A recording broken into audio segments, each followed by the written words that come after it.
They say the moment before death reveals who you truly are, not who you pretended to be, not who others wanted you to be, but the raw truth of your soul. Lyra discovered this as she lay bleeding in the snow, her arms wrapped around a whimpering wolf cub, while its would-be killers circled closer. She'd spent her whole life being called weak, worthless, a burden to her pack, yet here she was, using her final heartbeats to shield a creature smaller and more helpless than herself. That's when the Alpha King arrived, and everything she thought she knew about strength, power, and her own worth shattered like ice.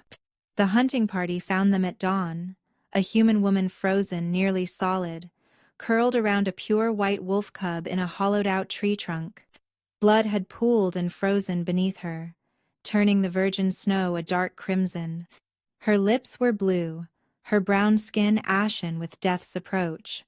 But somehow, impossibly, her chest still rose and fell in shallow, stuttering breaths. The cub whined pitifully, pressing its tiny body against hers, seeking warmth that had long since fled. "She's still alive," breathed Theron, the youngest hunter, reaching toward them. "Don't touch her." The command cut through the frigid air like a blade. Alpha King Kalen emerged from the tree line, his presence making the very forest seem to hold its breath. He stood taller than any wolf in their true form, broader than any in human shape. His silver eyes, the mark of ancient alpha blood, swept over the scene with an intensity that made his hunting party step back instinctively. But Kalen's gaze fixed on the dying woman, and something shifted in his expression. He knew her. Lyra Moonweaver, the Omega who couldn't shift properly, the one whose wolf was so weak it could barely surface, making her half-transformation grotesque and painful to witness. He'd seen her once, years ago, at a pack gathering cowering in corners, serving drinks while others danced, her eyes downcast, as her own family pretended she didn't exist. The weakest wolf in the Northern Territories was dying to protect his son. 3 days earlier, Lyra had been gathering winter herbs near the frozen stream, when she'd heard it, a high, desperate cry that spoke directly to something deep in her malformed wolf's soul. She'd found the white cub trapped in a hunter's snare, its leg twisted at an unnatural angle, abandoned by its pack, or perhaps orphaned. She should have left it, that's what her father would have said. "You can barely keep yourself alive, Lyra. You're no protector. You're barely even a wolf." But when the cub's golden eyes met hers, eyes that held too much intelligence for such a young wolf, she saw her own abandonment reflected back. Her twisted fingers, caught between human and wolf form during her failed shifts, worked carefully to free the creature. She'd wrapped it in her own cloak, sharing what little warmth her weak body could produce. Then the rogues had come, 3 of them, drawn by the scent of injured prey and weak wolf. Lyra had done the only thing she could. She'd run, clutching the cub to her chest, using every bit of knowledge she had of these woods to stay ahead. But rogues were persistence hunters, and her malformed body couldn't maintain the pace. When they'd finally cornered her, she'd made her choice. She'd curled around the cub in the hollow of an ancient tree, using her body as a shield, as their claws raked across her back, her arms, her shoulders. She'd bitten one when he'd tried to grab the cub, her human teeth barely breaking skin but surprising him enough to buy seconds. She'd taken every blow meant for the small life in her arms. Even as her blood painted the snow red, even as the cold numbed her extremities, she'd held on. Because sometimes, the only meaning a worthless life could have was in how it chose to end. "Don't let her die here," Kalen commanded, his voice carrying the weight of absolute authority. "Bring them both to the castle." His beta, Wraith, stepped forward cautiously. "My lord, she's an Omega who can barely shift. She won't survive the journey." "She survived 3 rogues," Kalen's silver eyes flashed dangerously. She protected my heir when his own guards failed to find him. She will not die in this forest like an animal. The truth of Prince Ashwin's disappearance had been kept secret. The white cub, Kalen's 8-year-old son, cursed to remain in wolf form until his 16th birthday, had vanished 3 nights ago during a border skirmish. His guards had been found dead, and Kalen had assumed the worst. Yet here was his son, alive because a malformed Omega had given everything to protect him. They carried Lyra to the northern citadel, the fortress that rose from the mountain like a fang of black stone. The healers worked through the night, pumping warmth back into her frozen body, stitching wounds that would have killed a human but might spare a wolf, even a broken one like her. "She's fighting," the head healer, Elena, told Kalen as he stood vigil outside the healing chambers. "I don't understand how. Her wolf is twisted, barely there. She should have died hours ago." Through the cracked door, Kalen could see her thrashing in fevered dreams, her body attempting to shift but failing, caught in that agonizing space between forms. He'd seen it before in wolves, whose spirits were broken by trauma, the wolf retreating so far that transformation became torture. Ashwin refused to leave her side. The white cub curled against her hip, a tiny guardian returning the protection she'd given him. When the healers tried to remove him, he bared his tiny fangs and howled a sound that should have been laughable from such a small creature, but carried an echo of alpha command that made even seasoned wolves step back. "Like father, like son," Wraith muttered, but Kalen heard the approval in his beta's voice. On the 3rd day, Lyra's eyes opened. Not the dramatic awakening of fairy tales, but a slow, painful return to consciousness. The first thing she saw was the white cub pressed against her side, golden eyes watching her with an intensity that seemed impossible for such a young wolf. "Hello, little one," she whispered, her voice cracked like old leather. "You're safe now. As are you." Lyra's gaze snapped to the corner where Kalen stood, having maintained his vigil for 3 days. In the Northern Territories, everyone knew of the Alpha King, the wolf who'd united the fractured packs through strength and cunning, who'd never taken a mate, despite countless offers, whose power was matched only by his isolation. She tried to sit up, to bow, but her body wouldn't cooperate. "Your Majesty, you saved my son." He moved closer, and she could see the exhaustion etched into his perfect features. "The healers say you should have died. That your wolf is too damaged to have survived those wounds." The shame flooded through her. Even here, even after everything, she was still the broken Omega. "I'm sorry, my wolf is..." "Your wolf is stronger than any I've known." His words stopped her cold. "Strength isn't measured in the perfection of your shift, Lyra Moonweaver. It's measured in what you're willing to sacrifice for those who cannot protect themselves." The white cub nuzzled closer to her, a soft whine escaping him that somehow conveyed more gratitude than words ever could. "What's his name?" Lyra asked, stroking the soft white fur. "Ashwin," Kalen replied, and she saw his composure crack slightly. He's been trapped in that form for 4 years, since he was 4 years old." The weight of that revelation settled over her. This wasn't just any cub, this was the crown prince, cursed and silent, unable to speak or shift back to his human form. And she'd protected him without knowing, without expectation of reward, simply because he'd needed help. The great hall fell silent when Lyra entered, leaning heavily on a walking staff the healers had given her. Conversations died mid-sentence, as hundreds of eyes turned toward the limping Omega, who'd somehow earned a place at the Alpha King's table. She kept her gaze down, counting each painful step across the polished obsidian floor. Her body still bore the evidence of her ordeal: bandages, visible beneath the simple dress they'd given her, bruises, painting her exposed skin in shades of purple and yellow.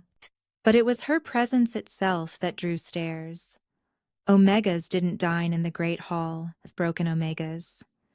Who couldn't shift properly certainly didn't sit near the throne. Breathe, a small voice said beside her. Lyra looked down to find a girl of perhaps 13, with the same silver eyes as the Alpha King but softer features. Princess Mira, Kaelin's daughter, whose mother had died in childbirth. The girl took Lyra's free hand, without hesitation. "Father says you're the bravest wolf in the territories," Mira whispered conspiratorially.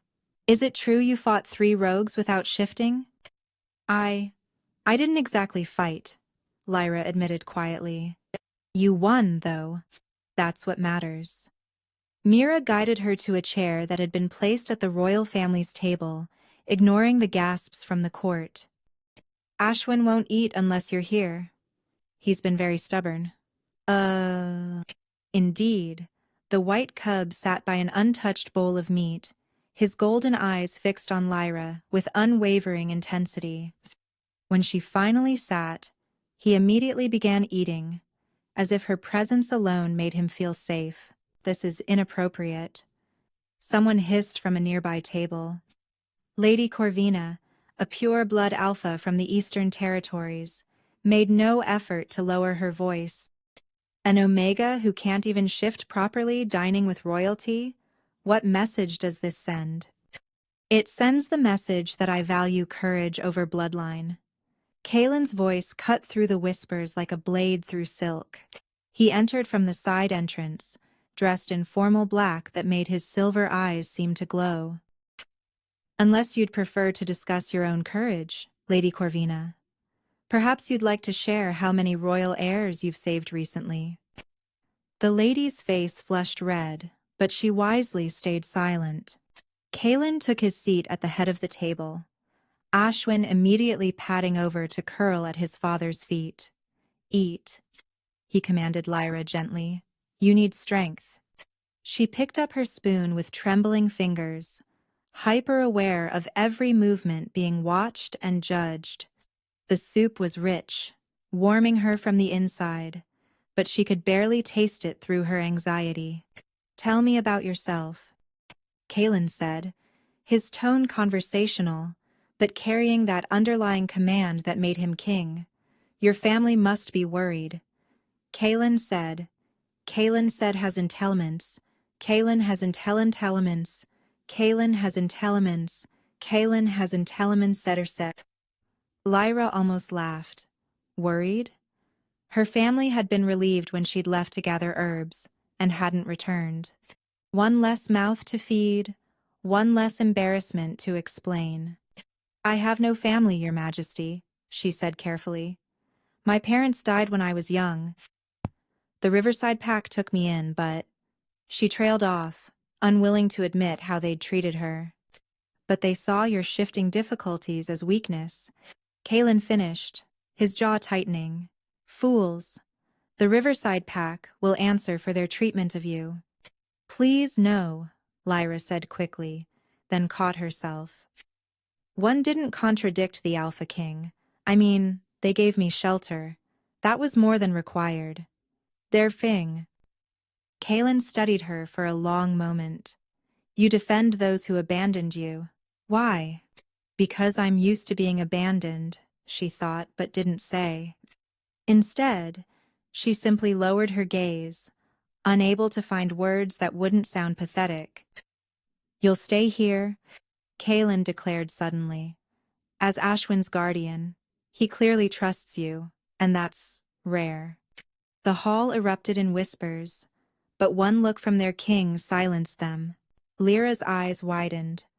"Your Majesty, I couldn't. I'm not qualified." "You protected him with your life when you thought he was just a lost cub," Kaelin interrupted. "That's the only qualification I need." "Your scars tell stories," Princess Mira said, tracing a finger near but not quite touching the claw marks on Lyra's forearm. They sat in the castle's solarium, afternoon light streaming through stained glass windows that painted rainbow patterns across the floor. It had been 2 weeks since Lyra's arrival, and somehow the young princess had attached herself to the Omega with fierce devotion. Every morning, Mira would appear at Lyra's door, silver eyes bright with plans for the day. "This one looks like a crescent moon," Mira continued, examining Lyra's hand. "Did you get it fighting monsters?" "Something like that," Lyra said softly, remembering the day her wolf had tried to emerge during her first heat. The transformation had gone wrong, leaving her trapped between forms for hours, her own claws tearing into her flesh as she'd writhed in agony. "Mira, you're bothering our guest." Kaylin's deep voice came from the doorway. "I'm not bothering her, am I, Lyra?" Mira looked up with those impossibly large eyes that could melt the coldest heart. "Never," Lyra assured her, surprised to find she meant it. The little princess was one of the few people who didn't look at her with pity or disgust. Kaylin entered the room, Ashwin padding beside him in his eternal wolf form. The curse that kept the young prince trapped was a closely guarded secret, but Lyra had pieced together enough from overheard conversations. "A witch's revenge," they whispered. "Payment for some ancient slight against her coven by Kaylin's father." "I need to speak with Miss Moonweaver privately," Kaylin said, though his tone was gentle.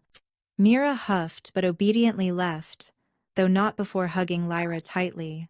"We're still having tea tomorrow," she declared before disappearing down the hall. Powerwin immediately took his sister's place, pressing against Lyra's leg. She'd grown used to his constant presence, the way he followed her everywhere, as if afraid she might disappear. "He's never been this attached to anyone," Kaylin observed, sitting across from her. In the afternoon light, she could see the exhaustion he carefully hid from his court. Not even his nursemaids before the curse. "He's a special boy," Lyra said, running her fingers through Ashwin's white fur. "Even in this form, his soul shines through."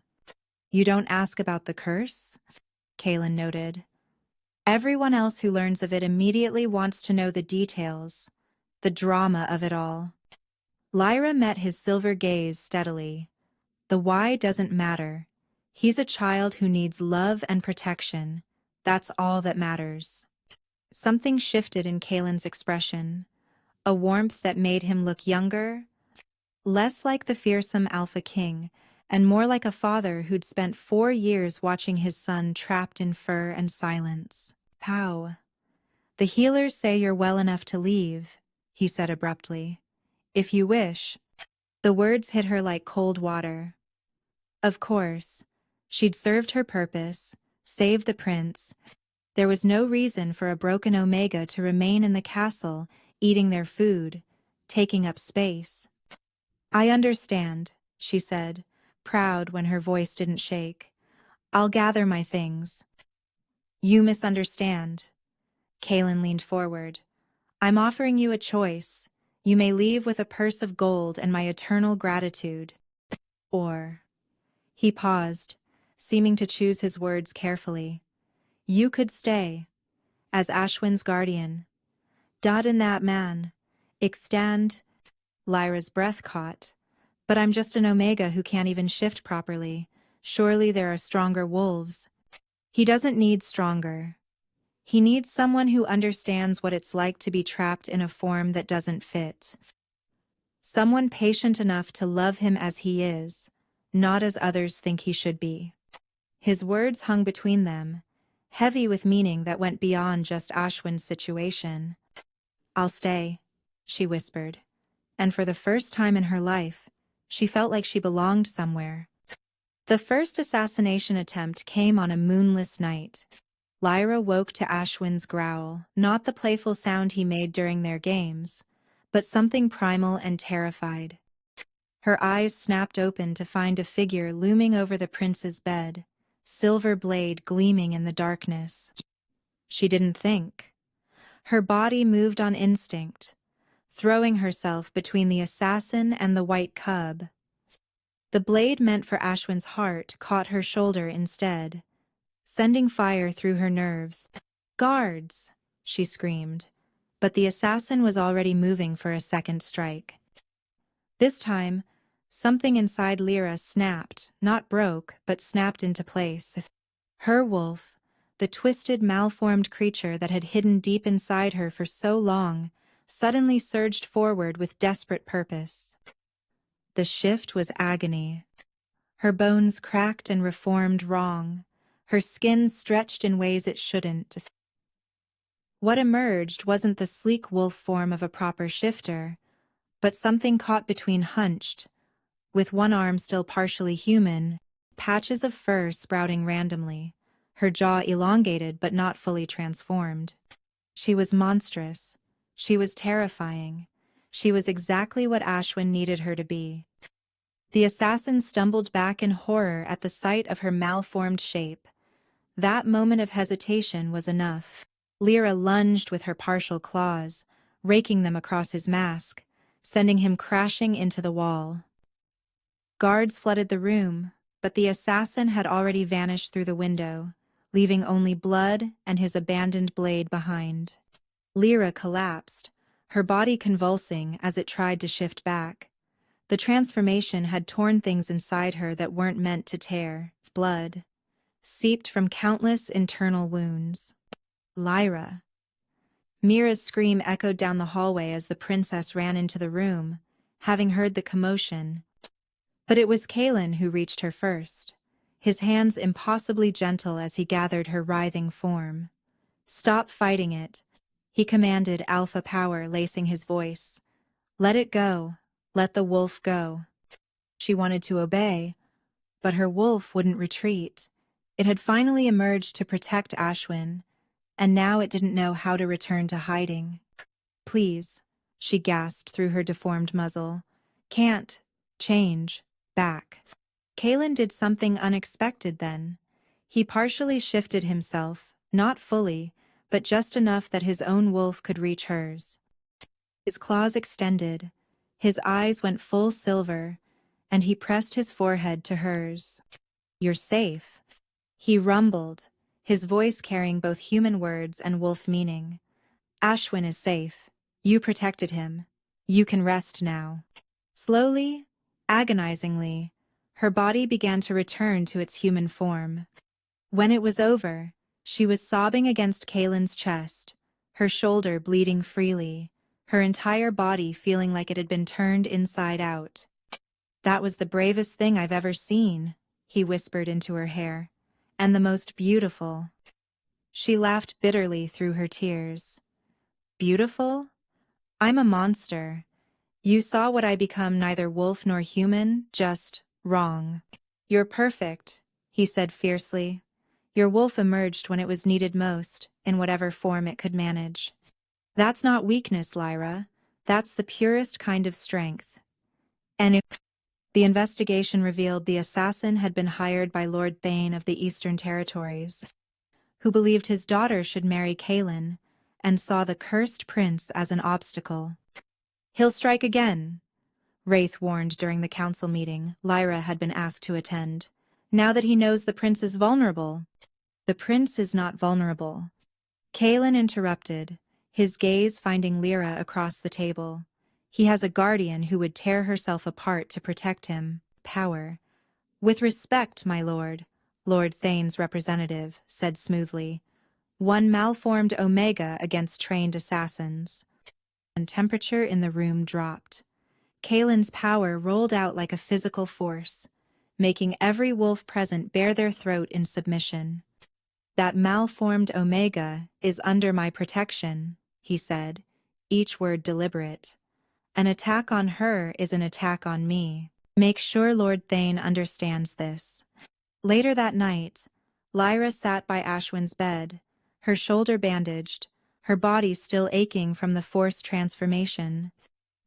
The white cub hadn't left her side since the attack.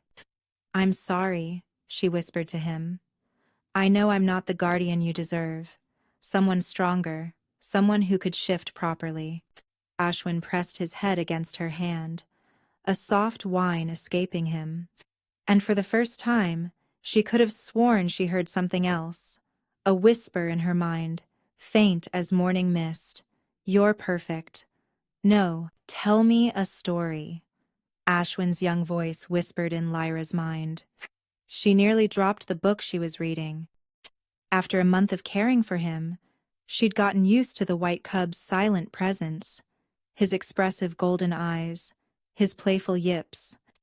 But this was impossible. "Ashwin," she whispered, looking around the empty library. "Did you just— You can hear me."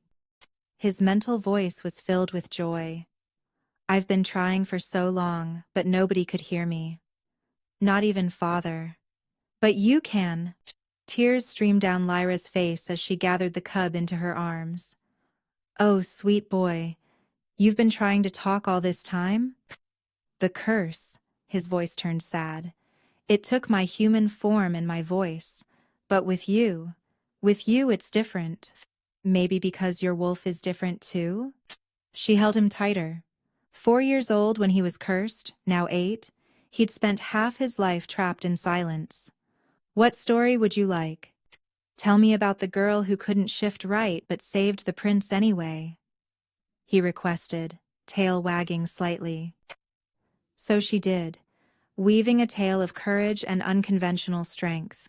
As she spoke, she felt Kalen's presence in the doorway. How long had he been standing there, watching them? "She can hear him," Kalen said roughly to Mira, who appeared beside him. "Somehow, she can hear him." And that night, Kalen summoned her to his private study. The room was surprisingly warm, filled with books and personal touches she hadn't expected from the cold Alpha King persona he presented to the world. "Power. Ashwin told you about the curse," he said. "It wasn't a question, problem. Only that it took his voice and form," Lyra replied carefully. Kalen poured himself wine, offering her a glass which she accepted with trembling hands. "My father was a cruel man. He hurt many people, destroyed entire covens of witches because he feared their power. When I took the throne, one of those witches came seeking revenge. He stared into the fire. She said the sins of the father would be visited upon the son. But not me, my son. My innocent boy who'd done nothing wrong. He would be trapped as a beast until someone could love him truly, completely, despite his cursed form." "Pays. That's why you've never taken a queen," Lyra said softly. "You've been searching for someone who could break his curse. Every woman I brought here saw him as a burden or a tool for power. They'd pretend affection, but he could sense their disgust, their fear, his hands clenched. Then you arrived, bleeding and broken, still trying to protect him. You didn't even know who he was. He was a cub who needed help. That's all that mattered." Kalen turned to face her fully. "You can hear him, Lyra. In 100 attempts, through dozens of powerful witches and healers, no one has been able to communicate with him. But you can. Maybe because I understand what it's like," she said quietly. "To be trapped in a body that doesn't work right, to have others look at you and see only what's wrong, not who you are inside. There's something else." Kalen moved closer. "The witch left a second part to the curse, one I've never told anyone. Not only must someone love him despite his form, but—" He paused, vulnerability flickering across his features. "I must also learn to love someone who the world considers broken. Only then will both curses break his and mine." "Both curses?" Lyra's brow furrowed. Kalen smiled bitterly. "Did you think it was natural for an alpha king to never take a mate? To feel nothing when perfect she-wolves threw themselves at me? The witch cursed my heart to feel nothing, until I could see beauty where others saw only flaws." The weight of his confession hung between them. Lyra's heart raced as understanding dawned. "That's why you look at me like that," she whispered, like I'm not broken. Because you're not, he said firmly. You're the most whole person I've ever met. Your body might not shift properly, but your soul is magnificent. Before she could respond, Ashwin's voice echoed in her mind, and she knew from Kalen's sudden stillness that he'd heard it too this time. Tell father he should kiss you. That's what happens in all the stories when the prince realizes he loves someone. Both adults turned bright red, and despite everything, the curses, the assassination attempts, the weight of their positions, they laughed. The full moon ceremony arrived, with all the pomp the Northern Territories could muster. Every pack leader within 300 miles had come to pay respects to the Alpha King and witness the traditional hunt. What they didn't expect was to see Lyra standing at the royal platform, dressed in the midnight blue reserved for the king's family. This is an insult, Lady Corvina hissed to her companions, not bothering to lower her voice. That creature can't even shift properly. She'll bring shame to the entire ceremony. Lyra kept her chin high, though each word cut deep. She knew what they saw, an Omega who didn't belong, a malformed wolf playing at being something more than she was. Let them whisper, Mira said fiercely, taking Lyra's hand. The princess had dressed in matching midnight blue, declaring herself Lyra's sister in all but blood. Ashwin pressed against Lyra's other side, his presence a comfort. Through their mental link, she heard his voice, "They're all stupid. You're worth 100 of them." The ceremony traditionally began with all wolves shifting together under the full moon, a display of power and unity. Lyra's stomach churned.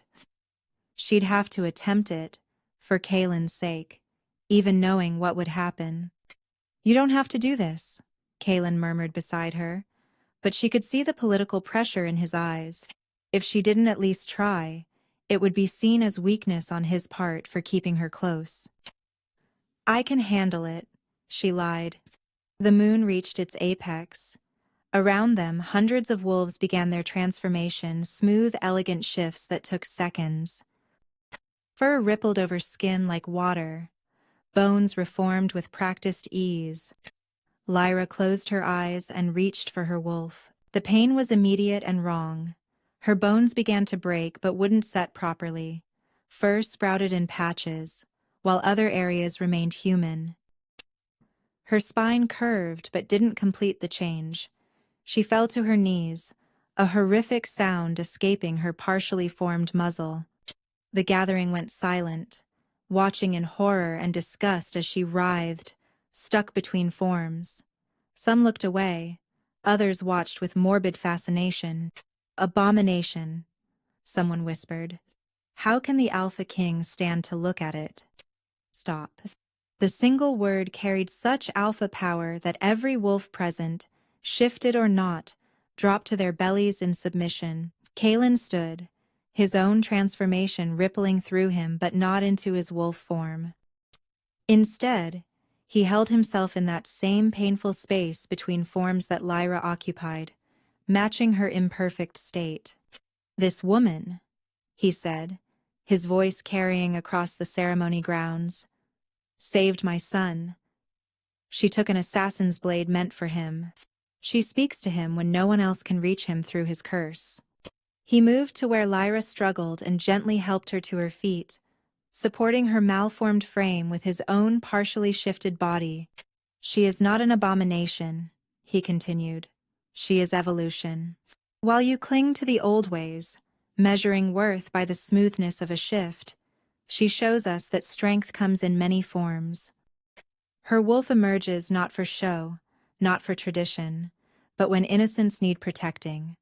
That is true power." Still supporting Lyra, he addressed Lady Corvina directly. "You shift beautifully, Lady Corvina. Your wolf form is flawless. Tell me, how many times have you risked that perfect form to save another? How many assassins have you fought? How many cursed children have you comforted?" The lady's silence was damning. Anyone who cannot accept my chosen guardian is welcome to leave my territory, Kaelin announced. But know this, Lyra, Moonweaver stands under my protection and carries my complete trust. Disrespect her, and you disrespect me. Slowly, Lyra felt her body settling back into human form.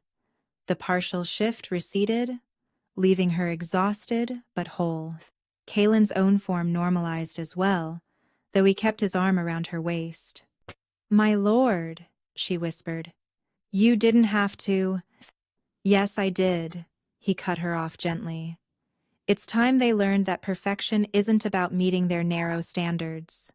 Through their link, Ashwin's voice rang clear. "Father just declared to everyone that he loves you. Even I understood that, and I'm 8. Lyra's cheeks burned, but Kaelin just smiled, having heard his son's observation too. "Prosters. Out of the mouths of cubs," he murmured, and for a moment, the weight of curses and politics fell away, leaving just two people standing beneath the moon, seeing each other clearly. "You're falling in love with her," Wraith observed, finding Kaelin on the castle's highest balcony where the Alpha King went when he needed to think. It had been 3 months since Lyra's arrival, and the castle had transformed. Servants smiled more. Mira's laughter echoed through halls that had been silent for years.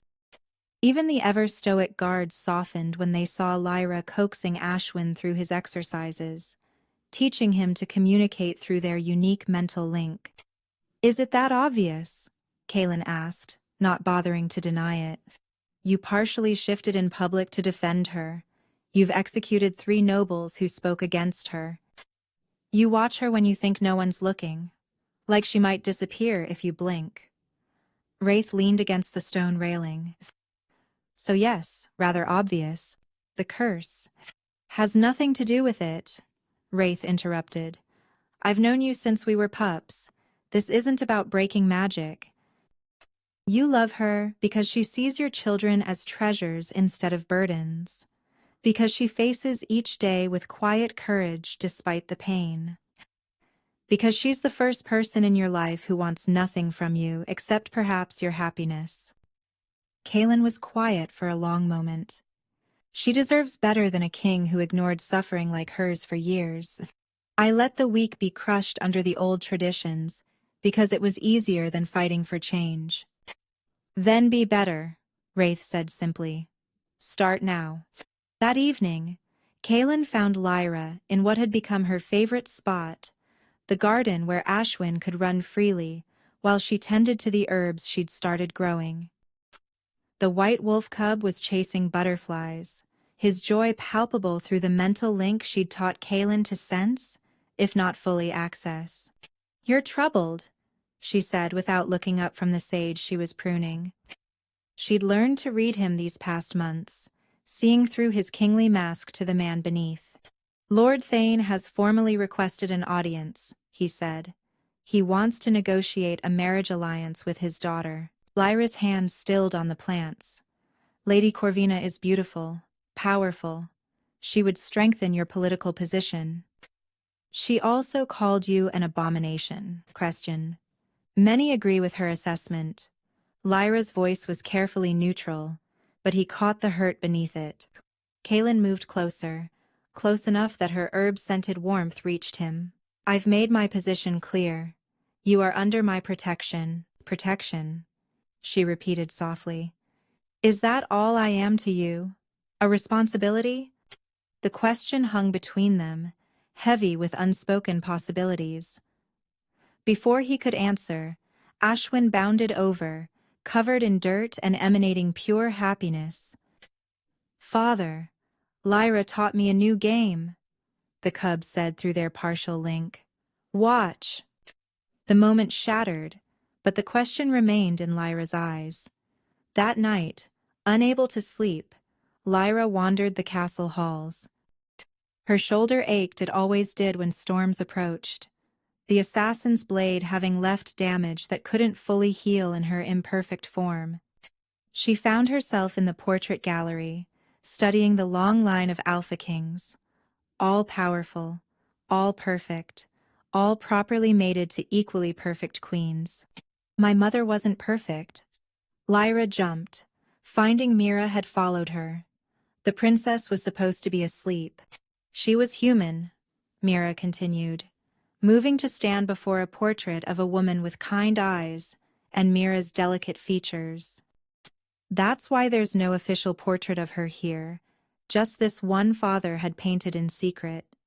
The council was furious when he took a human mate, said it would weaken the bloodline. But she was your mother. She gave him heirs. She gave him love, Mira corrected. Real love, not the political arrangements they wanted. Father says she made him better, made him want to be worthy of her trust. The princess looked up at Lyra. You do the same thing. Mira, I'm not. You are, the girl said firmly. And he's an idiot if he lets Lord Thane or anyone else convince him otherwise. From the shadows, Kaelin listened to his daughter's fierce defense of the woman who'd become the heart of their family. His clever, observant child had seen what he'd been too afraid to fully acknowledge.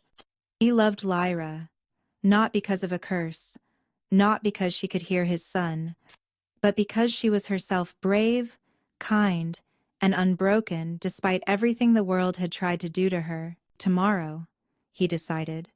Tomorrow he would tell her. Tomorrow he would ask her to be more than Ashwin's guardian, more than his protected guest. Tomorrow, he would ask her to be his queen. Power. He didn't know that tomorrow, Lord Thane would make his move. The announcement came at dawn, delivered by Lord Thane himself, with barely concealed triumph. The Council of Alphas has voted, he declared to the assembled court. Given the Alpha King's unusual attachment to a defective Omega, we invoke the right of challenge. Either His Majesty takes a proper queen within the lunar month, or he faces formal challenge for his throne. Lyra felt the blood drain from her face. The right of challenge was ancient law. If enough alphas deemed a king unfit, they could force him to defend his crown through combat or compliance. Kylan's expression was stone, but she saw his claws extend slightly. You dare, quote, we dare because we must. Lady Corvina stepped forward, dressed in ceremonial robes that suggested this had been long planned. The Northern Territories need stable leadership. A king who publicly claims a malformed Omega undermines our entire structure. Then I'll take the challenges, Kaelin said coldly. All of them. Father, no! Mira rushed forward, but Wraith held her back. Lord Thane smiled. That's your right, of course. Face 7 challengers in succession. Risk your throne, your life, your children's future, or simply take a proper queen. Prasanna. My daughter remains willing. Lyra couldn't breathe. 7 challengers. Even for an alpha king, those odds were lethal. She stood abruptly, every eye turning to her. I'll leave, she said quietly. This conflict exists because of me. If I go, you'll go nowhere, Kaelin commanded, his alpha power making her knees weak. This isn't about you, Lyra. It's about power, control, and fear of change. It's about the natural order, Lord Thane corrected. Wolves mate with wolves, properly formed wolves who can bear proper heirs. Not. He gestured dismissively at Lyra. Whatever she is. Ashwin suddenly appeared between Lyra and Lord Thane, his small form trembling with rage. His growl was high-pitched but fierce, and for a moment, just a moment, Lyra could have sworn she saw the shadow of the powerful alpha he would become. That night, Lyra made her decision. She found Kaelin in his study, poring over ancient texts about the right of challenge. There's another way, she said softly. He looked up, exhaustion written across his features. Lyra, marry Lady Corvina. The words hung between them like a blade. Kaelin was on his feet instantly, crossing to her in 2 strides. Never, he growled. Listen to me. she pleaded. Marry her. Secure your throne. Keep your children safe. I'll stay as Ashwin's guardian. Nothing has to change. Everything would change. His hands cupped her face, forcing her to meet his silver eyes. How can you stand there and ask me to take another woman to my bed when you're the only one He stopped, jaw clenching. The only one you what? She whispered. The only one I love, he finished roughly. Curse or no curse, broken or whole, wolf or human, I love you, Lyra Moonweaver. Her tears came freely then. And I love you. That's why I'm begging you to let me go. Your children need their father alive more than I need. He kissed her.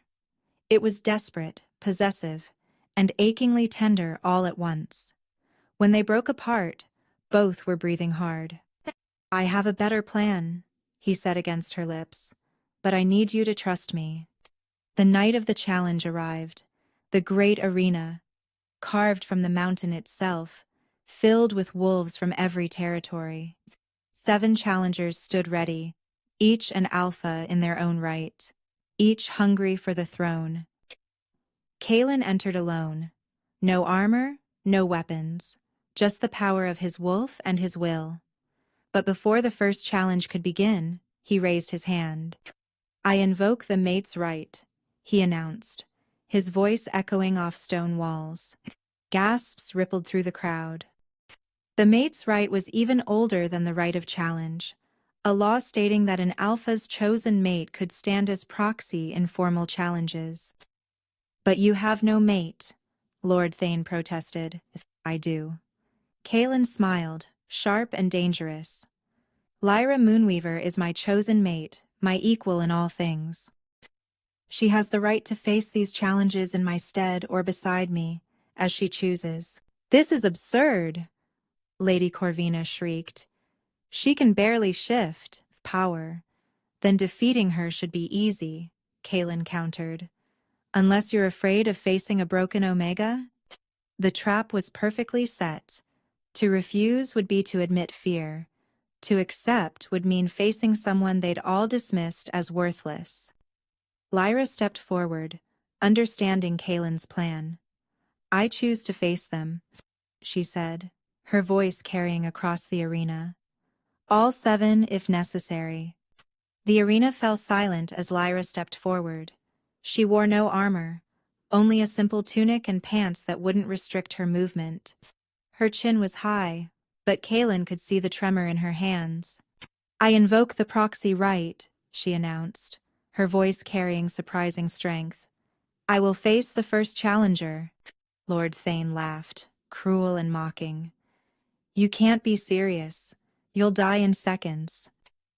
Then you have nothing to worry about, she replied calmly. The first challenger was Victor Stoneclaw, a massive alpha from the eastern reaches.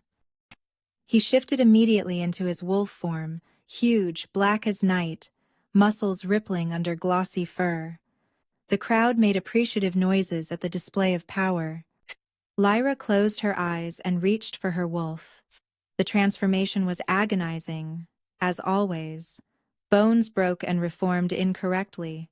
Fur sprouted in patches, eyes. When it finished, she stood there, a malformed creature caught between human and wolf, hunched and twisted. The crowd's disgust was palpable. Some laughed. Others turned away. Victor attacked without hesitation, expecting an easy victory. His jaws snapped where Lyra had been, but she wasn't there anymore. Her twisted form, ugly as it was, moved in ways a normal wolf couldn't. She bent at angles that should have been impossible, dodged in patterns that made no sense.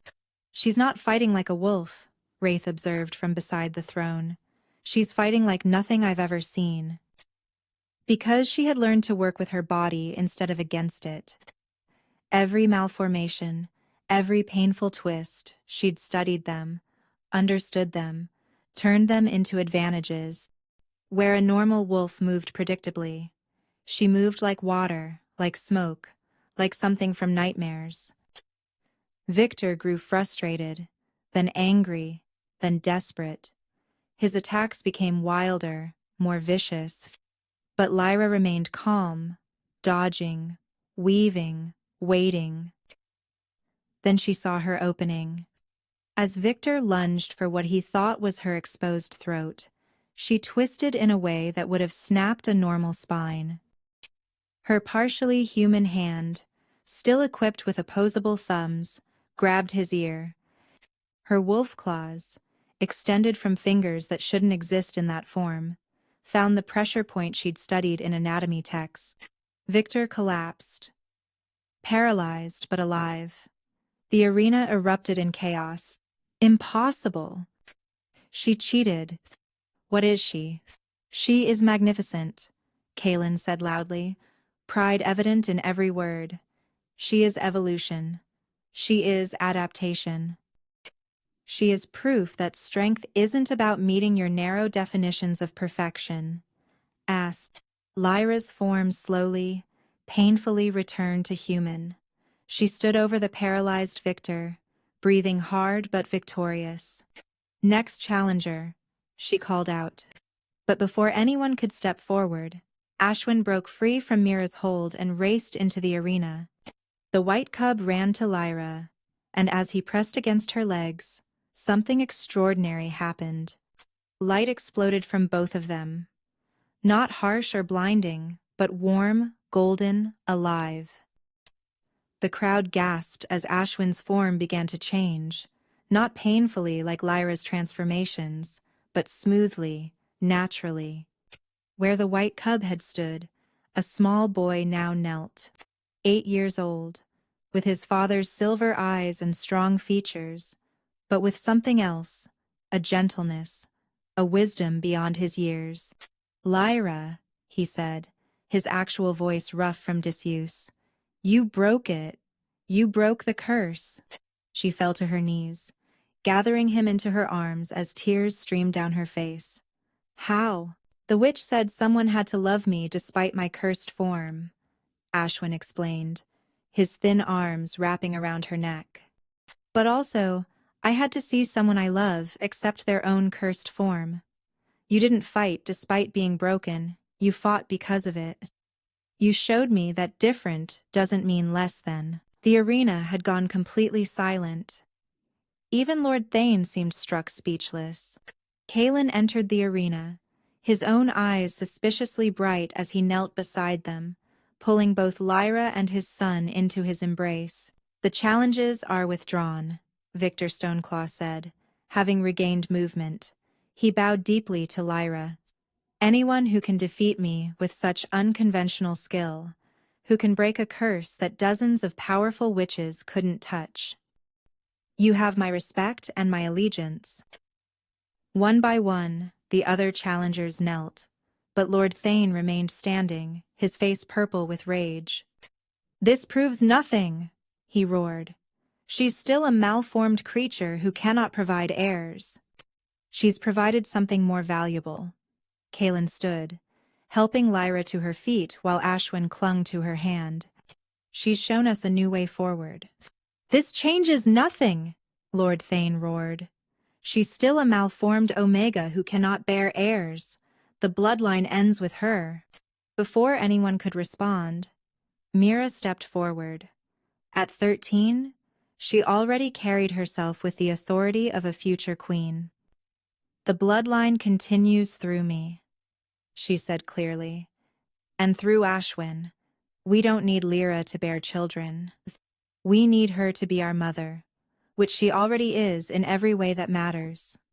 A touching sentiment, Lady Corvinus sneered, though her position had clearly weakened.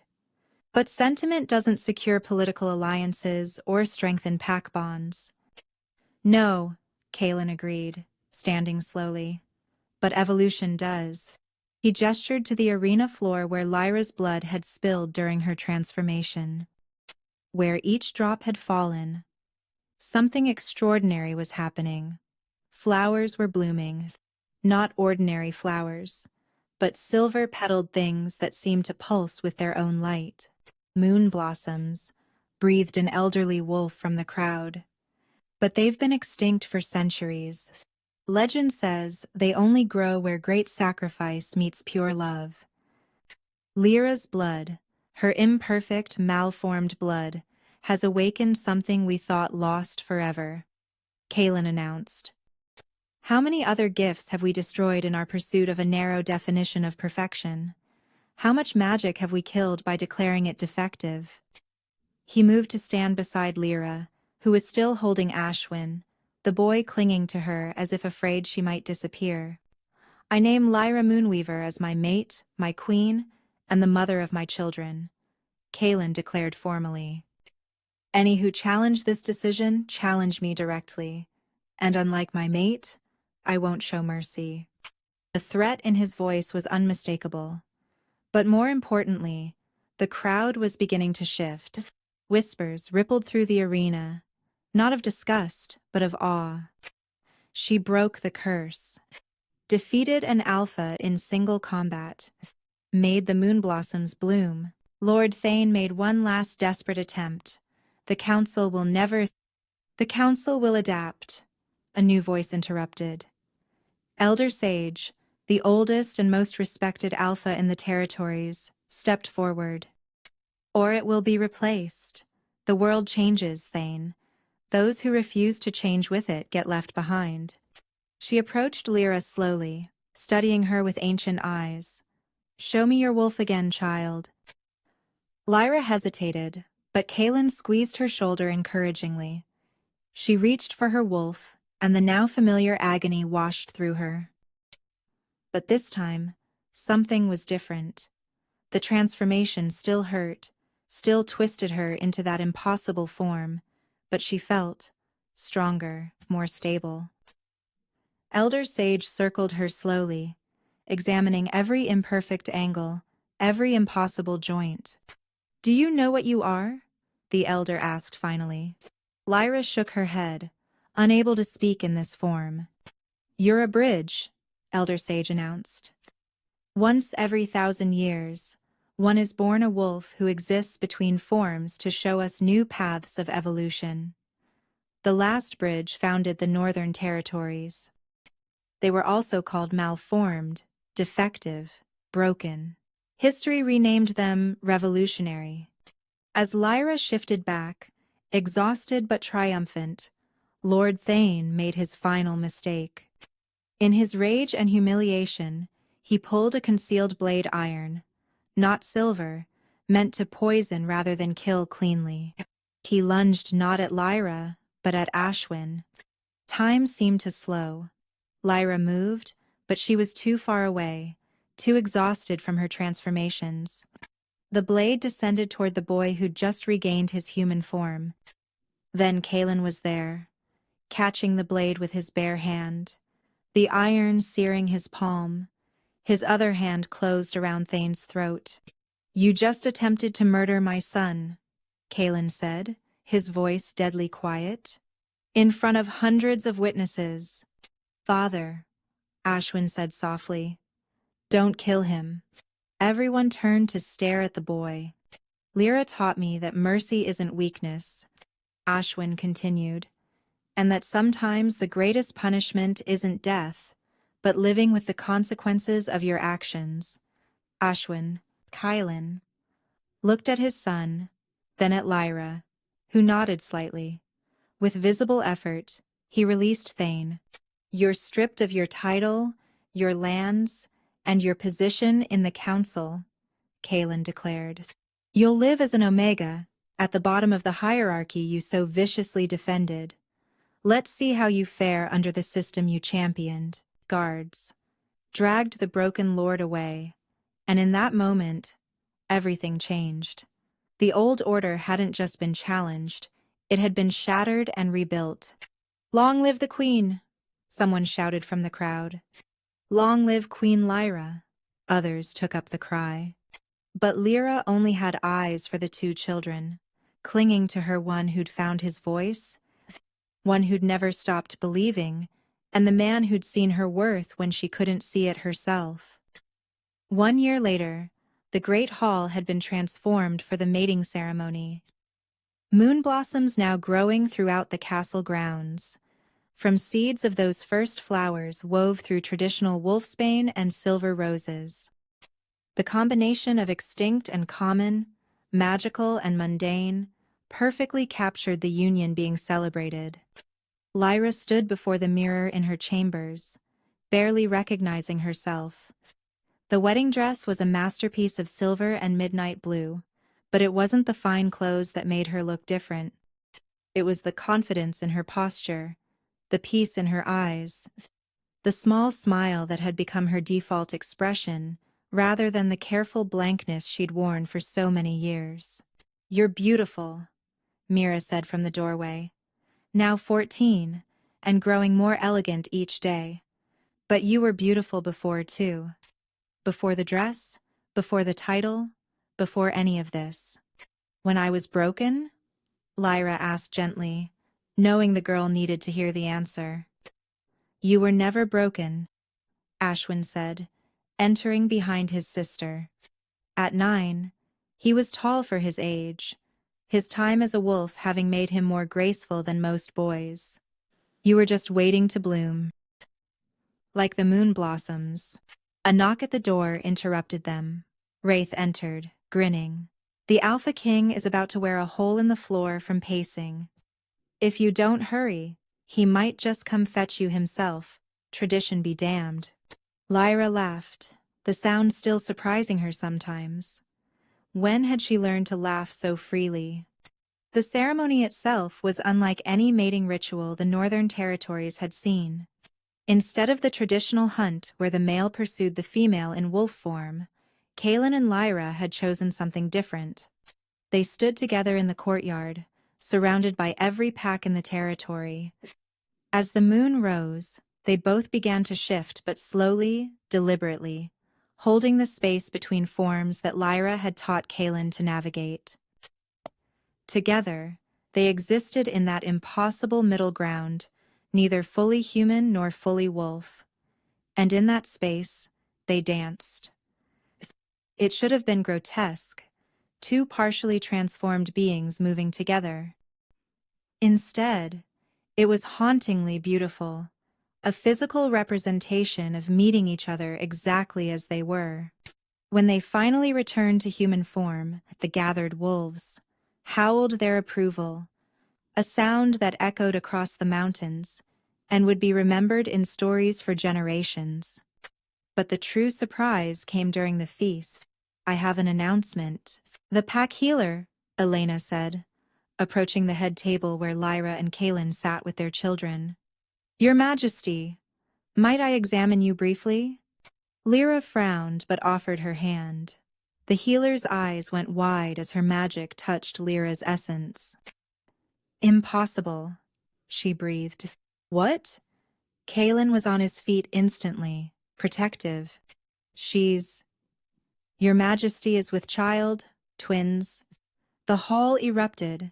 Lyra's hand went to her stomach in shock. "But I was barren.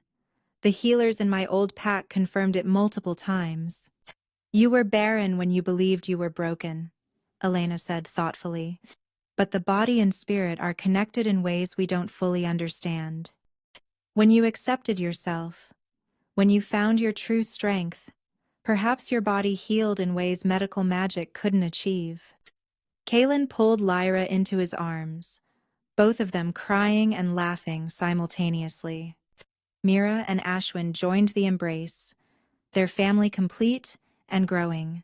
Later that night, as they stood on the balcony overlooking their territory, Lyra thought about that moment in the snow that had started everything. She'd been ready to die, protecting a stranger's cub, believing she had no value beyond that final sacrifice. "What are you thinking?" Kaelin asked, arms wrapped around her from behind, hands resting on her still flat stomach where their children grew. "I'm thinking about broken things," she said softly.